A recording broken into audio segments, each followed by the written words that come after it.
people of faith, we believe that healthcare is a right and not a privilege.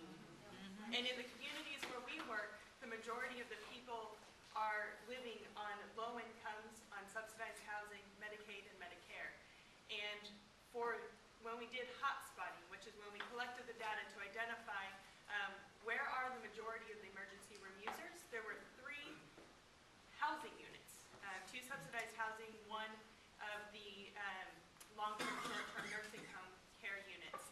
And the majority of the people did not have access to primary care because they either were not able to get transportation, because of their disabilities, were having trouble getting appointments on time when they needed them. So the easiest way to get care was to call an ambulance and go to the emergency room that was 6 blocks away.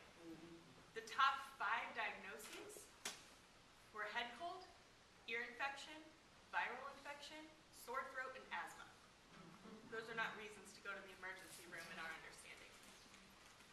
So in these hotspots, for example, one called Northgate 2 had an average of $12.8 million in charges in the hospital for an average of 600 visits each year. And only 615 patients made up 3,900 visits.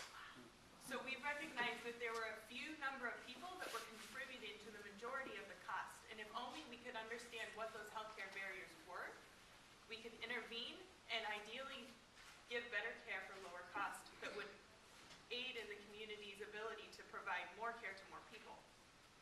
So our approach is a community engagement model that starts with promoting collaboration among providers and between providers and community.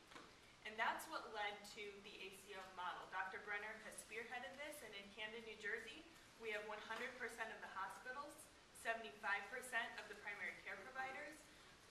We represent, along with AARP, the community side, and then there's also social service providers. They're a part of this coalition that's now working to improve communication between providers and create trauma-informed care teams.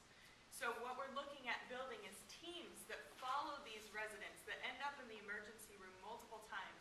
And they have a number of different providers. There's nurses, there are behavioral health people, there are physical therapists, there's a community health worker.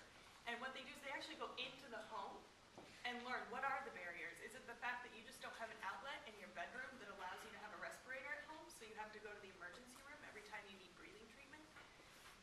And then we're working also to develop a will for change, right? So we worked with the Chamber of Commerce to ensure that Governor Christie signed this ACO bill, the legislation that's going to allow us to actually be an official accountable care organization, that coalition that was formed by Dr. Brenner.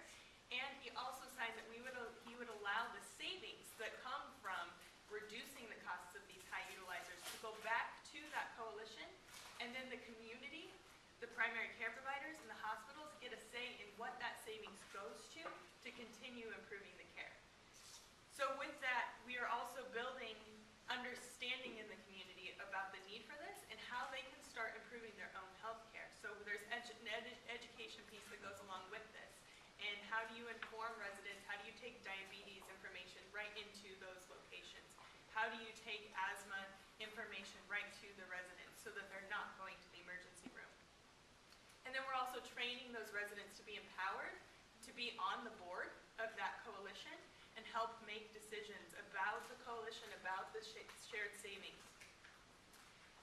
An example of how this has culminated is in Northgate 2, where there were those $12.8 million of charges annually. The residents worked with a primary care physician, Reliance Medical. They worked with Fair Share Housing, which was the people that owned the building. They worked with the residents, and they worked with the hospitals to say, we need a primary care provider right in our building so that these residents can just come down the elevator and go to a doctor. Since they opened that medical office in March of 2011, they now have over 100 of the 400 residents that are using that primary care provider.